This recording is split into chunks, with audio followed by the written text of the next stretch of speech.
గురుగారు చాలా చక్కటి వివరణ. మామూలుగా సీతమ్మ వారి కళ్యాణం ఇలా కళ్ళకి కట్టినట్టుగా చూపించారు.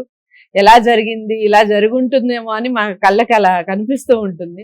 ఇక రాముల వారు ఇంత గొప్ప వ్యక్తిత్వం గల మనిషి, సాక్షాత్తు విష్ణుమూర్తి అవతారమే కాబట్టి పితృవాక్య పరిపాలన అనటానికి ఈ రోజు వరకు రాముల్నే ఆదర్శంగా తీసుకోవడం జరుగుతుంది. ఇక రాముడు ఎందుకు రాజ్యాన్ని వదలడం, ఆ తర్వాత జరిగిన విశేషాలు, అలాగే రావణాసురుని సంహరణ, సీతమ్మ తల్లిని రావణాసురుడు ఎత్తుకెళ్ళడం, అక్కడ రావణాసురుడు ఏ విధంగా సంహరించడం జరిగింది, దానికి సంబంధించిన వివరణ చెప్పండి. రామచరిత్ర ఒక నాటితో, ఒక గంటతో, ఒక నాటితో చెప్పుకుంటే తడిగేటువంటిది కాదమ్మా. ఇది చాలా రహస్యాలు దాచుకున్నటువంటి అనేక మనులను, సముద్రంలో ఎలాగైతే రత్నాలు దాక్కొని ఉంటాయో అలా రామాయణంలో అనేకమైన ఒక రహస్యాలు దాక్కొని ఉన్నాయి.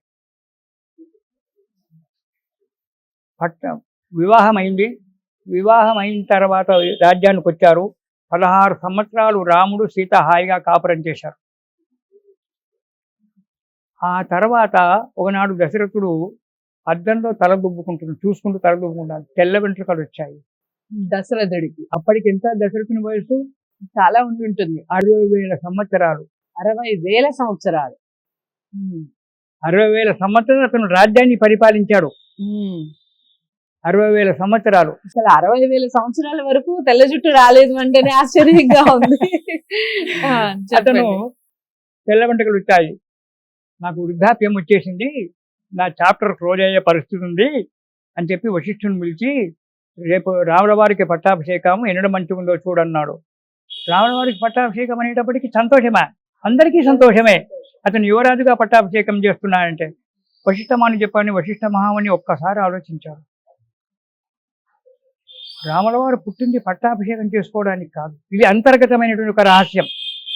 రాముల వారు వనవాసం వెళ్ళాలి, అక్కడ సీతాదేవి మన రావణాసురుని సంహరించాలి, అందుకు పుట్టాడు రామావతారం.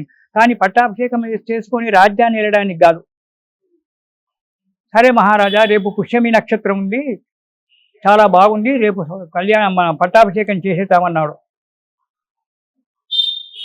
సరే, పుష్యమి నక్షత్రంలో పట్టాభిషేకం చేయడం చాలా మంచిది, రాముల వారికి దీపత్తార అవుతుంది, మంచిగా ఉంటుంది. ఇక్కడ వైకుంఠంలో తర్జన భర్జనలు జరుగుతున్నాయి. ఒకవేళ రామునికి పట్టాభిషేకం జరిగి రాజ్యంలోనే ఉంటే రావణ సంహారం జరగదు, భూదేవికి ఒక భారం తీరదు. దుష్ట సంహారం జరగాలంటే దీన్ని వెత్తగొట్టాలి, పట్టాభిషేకాన్ని చేయనీయొద్దు అని చెప్పి బ్రహ్మదేవుడు వీటిలో అంతా కూడా మాట్లాడుకొని సరస్వతిని చెప్పించారు. సరస్వతి, నీవు నీ నుంచే పనవుతుంది, నువ్వు వెళ్ళి మందర యొక్క మనస్సులో చోటిపడిపో అని చెప్పారు. మందర సరస్వతి దేవి యొక్క హృదయంలో ఆవాహన ఉండి కైకేయికి లేనిపోని అన్నీ నేర్పించి చిచ్చు పెట్టింది. ఎప్పుడో ఏ కాలంలోనో అడిగినటువంటి ఒక 2 వరాలను ఇప్పుడు కోరుకునేటట్టుగా చేసింది మందర. ఆ 2 వరాలు కోరుకోవడం, ఒకటేంటి, రాముణ్ణి 14 సంవత్సరాలు వనవాసాన్ని పంపించడము, భరతునికి పట్టాభిషేకం చేయడం. ఈ 2 వరాలు కోరుకున్నారు. అతను వరమిచ్చేటప్పుడు, అంతకంటే ముందు వరమిచ్చేటప్పుడే ప్రతిజ్ఞ చేశాడు కాబట్టి, ఇక్ష్వాకుల వంశము కాబట్టి ప్రతిజ్ఞ పరిపాలనగా రాముల వారిని ఏమీ చెప్పలేకపోయినాడు. కానీ కైకేయి చెప్పింది ధైర్యంతో. కైకేయి హృదయంలో దేవత ఆవాహన ఉంది కాబట్టి కఠినంగా మాట్లాడింది రాజస్వంతో. నిజానికి అప్పటి వరకు రాముని కన్నది కౌసల్య, పెంచింది కైకేయి. అన్నది కౌసల్య కానీ పెంచింది కైకేయి.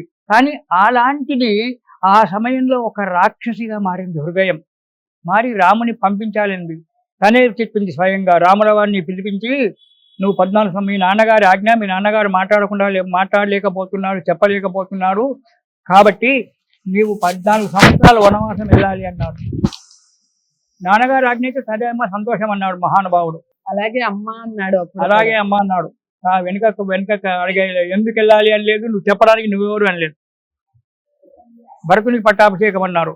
భరతుడు అప్పుడు మేనమామ ఇంట్లో, యోధాజిత్తు మేనమామ ఇంట్లో ఉన్నాడు. అప్పుడు భరత శత్రుఘ్నులు. అప్పుడు కౌసల్యకు అందరూ, సీతకు లక్ష్మణుని కూడా చెప్పాడు రాముడు, లక్ష్మణుడు అన్నయ్య నేను వస్తాను, ఏమంటే నీవు లేకుంటే నేను ఉండలేనన్నాడు. తదాస్తు అన్నాడు. సీత స్వామి మీరు లేకుండా నేను ఉండలేను, ఛాయేవానుగత సీత అంటాడు రామాయణంలో. మన నీడ మనం ఏ విధంగా వెంబడిస్తూ ఉంటుందో అలాగే నేను వెంబడిస్తా. ఆనాడు నువ్వు పెళ్లిలో ప్రమాణం చేశావు, నా చేతిలో చెయ్యి వేసి మా నాన్నగారి చేయి పెట్టి ఛాయేవానుగత సీత, పెళ్లిలో ప్రమాణం చేస్తాం, ఈనాడు కూడా ప్రమాణం చేస్తాం. నీకు నీడగా నీ భార్య ఉంటుంది అని చెప్పి ఆనాడు. నా భార్య నాకు నీడగా ఉంటుందని ప్రమాణం చేశావు కదా, ఇప్పుడు నన్ను వదిలిపెట్టి ఎలా వెళ్తావు నువ్వు? కాబట్టి నేను నీ వెంబడిస్తాను. తదాసు రాండి వనవాసం, హాయిగా ఒక దీక్ష అని చెప్పి అప్పుడే వశిష్ఠ మహాముని వాళ్ళు కౌసల్యదేవి మన కైకేయి దేవి నారబట్టలు కట్టించింది. నారబట్టలు కట్టుకున్నారు. సీతకు కట్టుకోరాలేదు, రాముడే కట్టి చూపించాడు ఇలా కట్టుకుంటే నారబట్టలు అని చెప్పి. చూడండి ఎటువంటి దుఃఖకరమైన ఒక విషయము, ఆనందకరమైన ఒక విషయం. అలాగే నారబట్టలు కట్టుకున్నారు. అందరికీ చెప్పాడు. ముందు సుమిత్రకి చెప్పాడు, అమ్మ చిన్నమ్మ నేను వనవాసం వెళ్తున్నాను, నా వెంబడి సీత వస్తుంది, లక్ష్మణుడు వస్తాను. సరే నాన్న వెళ్ళిరా అంది. లక్ష్మణుని పిలిచింది. లక్ష్మణ వెళ్తున్నావా? వెళ్తున్నానమ్మా. వెళ్ళి ఏం చేస్తావు అక్కడ అంది. కొడుకును అంటే రామం దశరథం విద్ది మాం విద్ది జనకాత్మజాం అయోధ్యాం అటవీం విద్యి రక్ష రక్ష గచ్చతాత యదా సుఖం. చూడండి, ఒక తల్లి కుమారునికి ఎటువంటి ధర్మనీతి నేర్పిస్తుందో. నీవు వదిన వెంబడి వెళ్తున్నావు, అన్న వదిన వెంబడి వెళ్తున్నావు, వదిన ఒక్కతే ఉంటుంది. అక్కడ పోయిన తర్వాత నీవు మీ నాన్నగారిని మీ అన్నలో చూసుకో. రామం దశరథం విద్ది, రామునిలో దశరథ మహారాజుని చూడు. మాం విద్ది జనకాత్మజాం, సీతాదేవిలో నన్ను చూసుకో. అయోధ్యాం అటవీం విద్ది, అడవినంతా కూడా అయోధ్య నగరంగా చూడు. అక్కడ ఉన్న వాళ్ళని అనవసరంగా చంపకు, కుట్టకు, బాలించకు. గచ్చతాత యదా సుఖం, సుఖంగా వెళ్ళిరా నాయన అని చెప్పింది. ఏడ్చుకుంటూ చెప్పాల, సంతోషంగా చెప్పింది.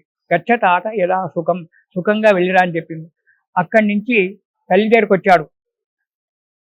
అమ్మా ఈ విధంగా ఆజ్ఞ అయింది తండ్రి కాబట్టి నేను వనవాసం వెళ్తున్నానన్నాడు రాముడు సీతాలక్ష్మణుని తీసుకొని. ధర్మో రక్షితి రక్షిత, ఒకటే మాట చెప్పింది. ఏడవలేదు. కొడుకు అడవికి వెళ్తున్నానని ఏడవలేదు. నానా ఎట్లా అని చెప్పి వెళ్ళి రా అనలేదు. ధర్మో రక్షితి రక్షిత. ఇక్కడ అయోధ్య నగరంలో నీవు ధర్మాన్ని ఏ విధంగా కాపాడుతున్నావో అడవిలో కూడా అదే విధంగా ధర్మాన్ని కాపాడిన ఆయన, ఆ ధర్మమే నిన్ను రక్షిస్తుంది, వెళ్ళి రా అంది. కైకేయి దగ్గరికి వచ్చారు. అమ్మా నాన్నగారి ఆజ్ఞ, నీ ఆజ్ఞ ప్రకారంగా కాదు, నాన్నగారి ఆజ్ఞ ప్రకారంగా వనవాసం బయలుదేరుతున్నామన్నాడు. వెళ్ళి రా నాయన అంది. వెళ్ళుమంటే పనిలే, వెళ్ళి రా నాయన అంది. ఈ విధంగా వనవాసం బయలుదేరారు. అక్కడ కొంతకాలం చిత్రకూట పర్వతం మీద, ఋష్యముఖ పర్వతం మీద అక్కడ తిరుగుతున్నారు. పంచవటిలో కొంతకాలం ఉన్నారు. అక్కడ మారీచుడు మాయాలేడిగా రావడము, రావణాసుని యొక్క ప్రోద్బలం వల్ల సీతాదేవిని అపహరించడము, తీసుకెళ్లడం జరిగింది. అప్పటికి 13 సంవత్సరాలైంది. సీతాదేవిని అపహరించే సమయానికి 12 సంవత్సరాల చిల్లర అయింది. 12 సంవత్సరాలు 6 మాసాలు 7 మాసాలు అయింది అప్పటికి వీళ్ళ వనవాస దీక్ష. అక్కడి నుంచి సీతాదేవిని అపహరించగానే రాముడు లక్ష్మణుడు ఇద్దరు కూడా హాహూ అని ఏడ్చుకుంటూ ఋష్యముఖ పర్వతం మీదకి వెళ్ళడము, అక్కడ సుగ్రీవునితో పరిచయం చేసుకోవడము, వారిని సంహరించడము, ఆ తర్వాత దుష్టదానవ శిక్షణ చేసుకుంటూ ఏడ్చుకుంటూ బయలుదేరి సుగ్రీవుడు ఒక స్నేహితం వల్ల వానర రాజ్యాన్ని అంతా పిలిచి సీతాదేవిని వెతికించడం జరిగింది. హనుమంతుడు లంకా నగరాన్ని లంకను దాటి అరణ్యంలో మన సముద్రాన్ని దాటి లంకలో అడుగుపెట్టిన సీతాదేవిని చూచినప్పటికీ 13 సంవత్సరాలైంది వనవాస దీక్ష.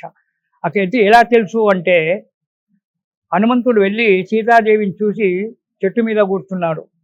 ఈమెనే సీతమ్మ, నా తల్లి ఈమెనే అనుకున్నాడు, కూర్చున్నాడు. అప్పుడు రావణాసుడు వచ్చి సీతను బెదిరించాడు.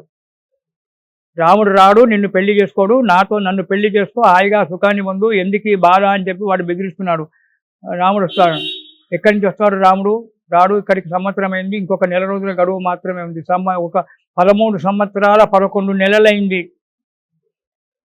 ఇంకొక 1 రోజులు మాత్రమే ఉంది నీ భర్త రావడానికి, 1 రోజుల తర్వాత రాకపోతే నేను మార్నింగ్ టిఫిన్ నీవే అని చెప్పేశాడు. అక్కడి నుంచి రాముడు హనుమంతుడు రాముల వారికి సీతాదేవి యొక్క విషయం చెప్పడము, రాముడు సుగ్రీవుడంతా వానర సైన్యాన్ని తీసుకొని రాముని తీసుకొని వారధి కట్టి లంకా నగరానికి వెళ్ళడము, రావణాసురుని కుంభకర్ణాదులందరినీ కూడా సంహరించడము, ఇదంతా జరిగిపోయింది. సామాన్యంగా ఎందుకంటే వృత్తాంతం అంతా మనకు తెలుసు, అది చెప్పుకుంటూ పోవంటే లోతువాదులు చెప్పుకుంటూ పోవంటే తొందరగా అట్టగదు, కానీ చాలా క్లుప్తంగా కట్టే కొట్టే తెచ్చే ఇలా చేసుకొని ఆ రావణాసుర సంహారం అయిన తర్వాత సీతాదేవిని అగ్ని పరీక్ష చేసి అక్కడి నుంచి తీసుకొని పుష్పక విమానం మీద అయోధ్య నగరానికి వచ్చారు. అయోధ్య నగరానికి వచ్చిన తర్వాత అప్పటికే భరతుడు 14 సంవత్సరాలని భరతుని దగ్గర నుంచి భరతుడు వచ్చి రాజ్యాన్ని అప్పగించాడు. వశిష్ఠ మహాముని అప్పటికి తండ్రి గారు చనిపోవడము, వశిష్ఠ మహాముని రాముల వారికి పట్టాభిషేకం అప్పుడు చేశాడు. సంపూర్ణ పట్టాభిషేకం రాముల వారికి పట్టాభిషేకమైంది. రాజ్యాన్ని సుభిక్షంగా క్షేమంగా పరిపాలిస్తూ ఉన్నాడమ్మా రాముడు. సో రాముని పట్టాభిషేకం అయింది. ఎలా జరిగింది రాముడి పట్టాభిషేకం, ఎంత అంగరంగ వైభవంగా జరిగింది అనేది వివరించారు రామశర్మ గారు. మరి పట్టాభిషేకంతో అయిపోయిందా రామాయణం? లేదు, ఇంకా ఉంది. రామాయణంలో అత్యంత ప్రధాన ఘట్టాల్లో మరొక ఘట్టం ఏమిటి అంటే లవకుశల జననం. లవకుశల జననానికి ముందు జరిగిన ఘటనలు ఏమిటి, ఎందుకు రాముల వారు లక్ష్మణ్తో సీతమ్మ వారిని మళ్ళీ అడవి పాలు చేయడం జరిగింది, అక్కడ వాల్మీకి దర్శనం వలన, ఇప్పుడు వాల్మీకి ద్వారానే కదా మనం రామాయణం చదువుకుంటున్నాం, ప్రపంచానికి రామాయణం అనేది పరిచయం అయింది. మరి ఎలా జరిగింది, ఈ విషయాలన్నీ వివరిస్తారు, క్లుప్తంగా వివరిస్తారు. తప్పకుండా ఆ వీడియో కూడా వాచ్ చేయండి. ఇక రాముని పట్టాభిషేక విశేషాలు చెప్పిన ఈ వీడియోని అందరికీ చేరువ చేయండి, లైక్ చేసి ఛానల్ని సబ్స్క్రైబ్ చేసుకోవడం మర్చిపోవద్దు. నమస్తే.